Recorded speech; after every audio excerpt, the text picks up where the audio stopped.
Hey, this is Chris with Flip Houses Part-Time. I wanted to make a video showing you how we are flipping this house using none of our own money.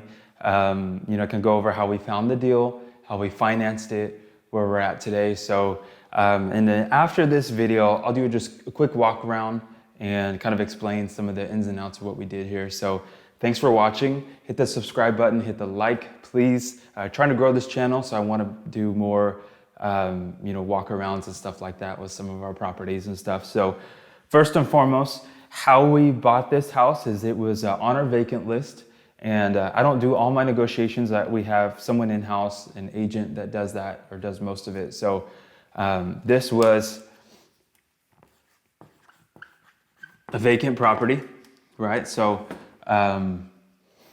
he had cold called it. The guy said he just wanted $100,000. That was it. Come out if you want to look at it and buy it.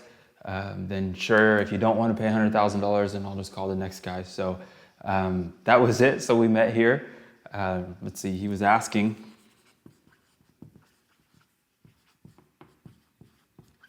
$100K, right? So we met here, walked around. Needed some good work, needed windows, needed electrical, needed a lot of drywall work, needed some walls moved around, needed kitchen, bathroom, HVAC, possible roof repair, exterior, right? So I was thinking on the low end, 40 grand, on the high end, 45. So I think I actually budgeted about 43,000. So we ended up being right on the money when we bought it. But, I figured repairs, I'm going to prepare for $45,000, and I had estimated ARV was about 190, 195.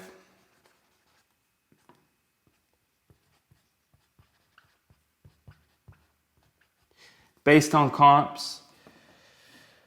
And so looking at it, I figured if we bought it for 100 grand and I ended up putting 43, 44, 45 into it after commission, maybe I'll walk out with 20 grand. So I told my guy, hey, I would love to buy it for 95. But if he's really stuck on 100, let's just pick it up. If my numbers don't end up working, maybe I can wholesale it out for 105, 110, something like that. Right. So my agent called him. And funny thing is, he said, hey, so you were wanting 100 grand for this house, right? And the guy just snapped back and he said, yeah, but honestly, if you can just pay 95, I'd love to move forward today. So the seller changed his offer to 95, which was really the sweet spot of where I wanted to be. So my guy said, hey, yeah, let's meet together. We'll sign or do DocuSign. So I think he did a DocuSign on this. And I bought for $95,000, right? So, of course, like always, I didn't want to come out of pocket for anything. Sorry, I sound like someone was here.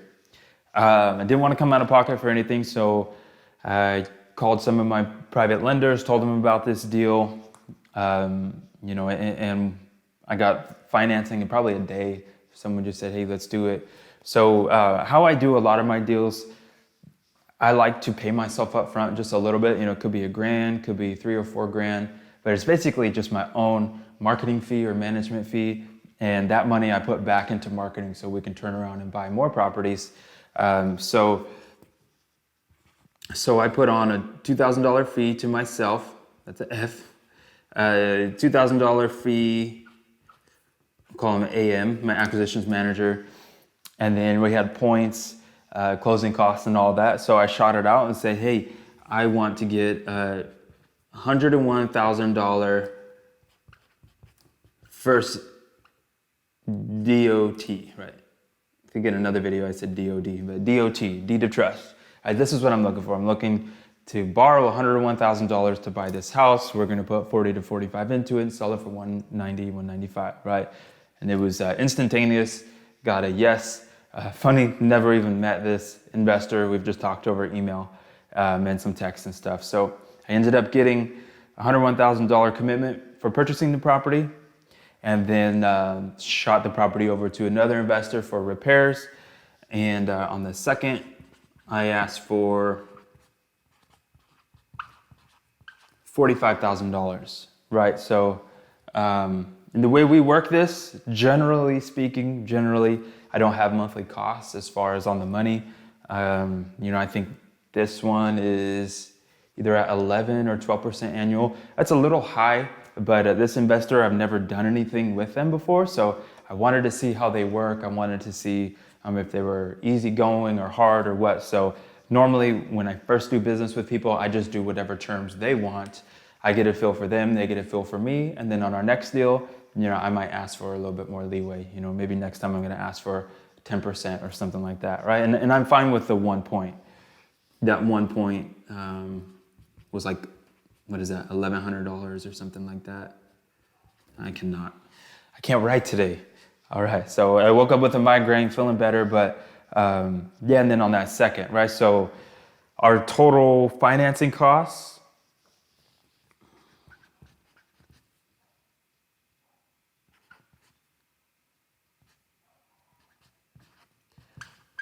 somewhere around here, it's not an exact math, but total against the house about 146, might be a little bit more than that, right? And then now we're in escrow for 190. So this house kind of frustrated me. It comps for much higher, but it was like we had like 5 buyers back out, which was crazy. And these people who made an offer, we countered a little bit of terms, and then they up and had a change of heart. So there's some nice duplexes next to us, and some people were like, oh, we don't want to live next to apartments.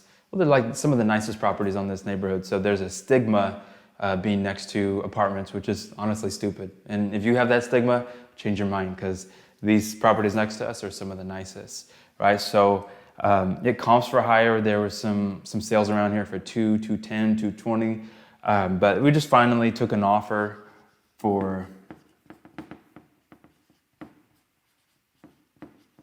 $190K, right? Just I'm ready to move on, ready to take this profit, take my investor's money, and put it into another project. We've got another rehab closing escrow next week. Got another one that's about 30 days out. It's going through probate, and got another one that's going through probate. It's about 30 days out, right? So I would rather free up their capital, roll it into our other projects coming up. So sold it for 190. There's closing costs, there's commission, there's this interest and all that, right? But my total profit is probably about 28, 30,000. I'll just call it 28, be a little conservative. Right, so, right, we're basically gonna walk out with 28 in our pocket. And again, I didn't have to pay monthly for interest. I didn't have to pay any kind of down payment, didn't have to take anything against my credit score, nothing against my name. Private money is asset-based generally. I mean, if someone wants to run my credit, I'm good with that. Of course, I have nothing to hide. But let's say on the low end, $25,000, right? $25,000 profit. And again, I didn't have to negotiate it. I didn't have to put up any of the repairs, any of the holding costs. Even the interest and all that, PG&E, it's all rolled into my cost. So in a nutshell, this is how we flipped this house using none of our own money or credit, capital, anything like that. And as soon as I clean all this up, I'll give you guys a quick walk around. All right, so here's the front of that house. We did paint, a little bit of new siding, windows.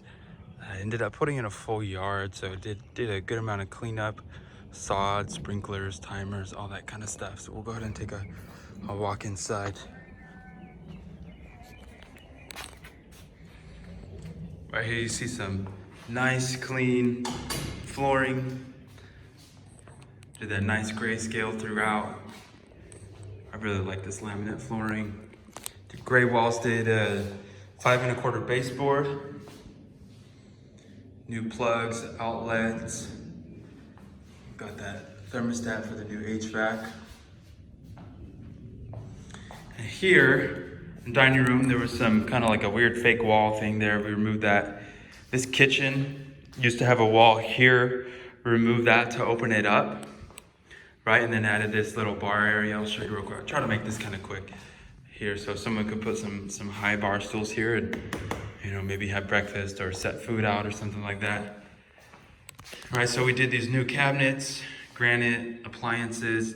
Look at this hood. This is a really cool hood. I like it. It wasn't very expensive at all. I don't know what the price was. My contractor rolled it in, but dishwasher, sink. I had to put the can lights in there. New lights throughout. Right, so this is a 3-bedroom, 1 bath, 1,188 square feet. I think we spent about 43,000. So it is a flat roof, so we weren't really able to put light fixtures up there. We could have, but since lights were already here, like little sconce lights, we just went ahead and did what was already there. And had these really old, cool doors. I think this house was built in like 1948, so very solid doors, very good condition. So we kept the doors, just put the new hardware on it. Right, nice dual pane windows. Bedrooms are bad sizes. You probably can't tell with the video.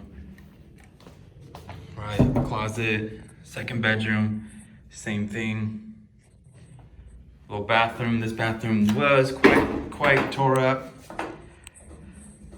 It's got the tile floor, toilet, not enough room for really like a vanity. We could put a small vanity, but I thought this pedestal sink would be best. So we put a little cabinet here, a little medicine cabinet. No mirror, interesting. Guess I forgot that.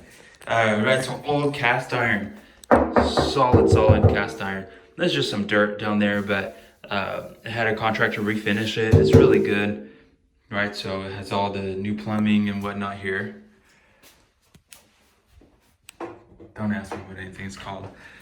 Right, water heater, part of the repair request. I need to take this blow off valve and somehow put it outside. So that's gonna be fun. I'm working with my contractor on that right now. This is the coolest part of the house, one of them I really like. So this was like this weird open space kind of thing. It had this cabinet closet. It's basically one giant set of cabinets against this closet or against this wall. So had them remove that. So it opened up probably about 3 feet in this room. And that gave enough room to basically wall off this area and make a walk-in closet here for this bedroom. It's a decent size. And then we just created this kind of this is a really tiny hallway, so it kind of separates, right? So you walk up the dining room, and then you've got your bedroom here, and here you've got this laundry room, right? So this laundry room was huge. It was almost like twice the size it is now, which is really unnecessary. So that's where it gave us the room to add that walk-in closet. So this is a new wall here, right? We have the dryer stuff, the washer stuff, lights. Bam, that kitchen, I love that kitchen. And then another part of the house is this detached little extra room. It's not part of the square feet, but it is a selling feature. It's probably about like a 14 by 15 or 12 by 15 room. Low ceilings, but we went ahead and just had it remodeled about the same as what the interior is. So same flooring, baseboard, all that kind of stuff. And it's just make it a selling point of, it can be a little office, it can be storage, it can be your workout room, whatever you want. I'm trying to get rid of this old 1940s Wedgwood range. Used to be inside, just needs to be cleaned up and it would be real nice. Really big yard, but dead. Right, so that's pretty much it. Quick walkthrough. I'll probably drop some before pictures here at the end of the video so you can see what it looked like before. But yeah, that's it. Again, you have any questions about buying houses, flipping, wholesaling, rentals, whatever, drop a question. Please subscribe, like it, share it. Yeah, that's it. See ya.